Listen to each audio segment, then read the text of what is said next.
বড় মেয়ে হাসি, বেরিয়ে এসে দেখ তোর জন্য রাজকুমার এনেছি। দিদির জন্য বাবা এত সুন্দর বর এনেছে। এই তুই শাড়ি খোল, ওই ছেলেকে আমি বিয়ে করবো। খুশি? বাবা হিমেশ, আমার কিন্তু কোনো ছেলে নেই, তোমাকে ঘর জামাই থাকতে হবে। কিরে খুশি, আমি তো হাসির জন্য জামাই এনেছি, তুই সাজলি কেন? না বাবা, ওই ছেলেকে আমার পছন্দ হয়েছে, আমি বিয়ে করবো। ওর জন্য কিছু হলে তুই সবসময় হিংসা করে কেড়ে নিস কেন রে? থাক না বাবা, বোনকে কষ্ট দিয়ে আমি সুখী হতে চাই না। হাসি, চল খুশি। 5 বছর পর। হাসি মাসি, তুমি কি এই লোকটাকে বিয়ে করবে? এই তো লিয়ায় চলে আয়। আমি তোমাকে রাজরানী করে রাখবো হাসি। বাবা মন, তাহলে বিয়েটা পাকা, সন্ধ্যাবেলা বিয়ে করতে এসো। ঠিক আছে। খুশি? ডাক্তার। খুশি? আপনার স্ত্রীর ব্লাড ক্যান্সার হয়েছে, ও আর বেশি দিন বাঁচবে না। না ডাক্তার। খুশি।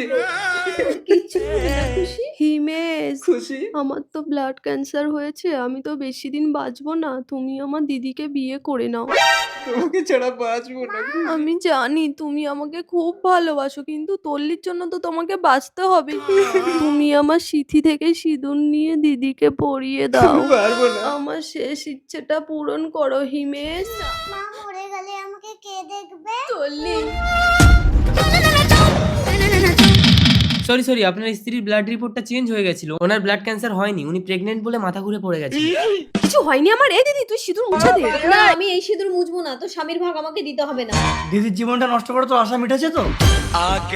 না, আমার দিদির বিয়ে হয়ে গেছে। মানে? আমার দিদি আমার বরকে বিয়ে করেছে। আমার দুটো মা, হাসি খুশি।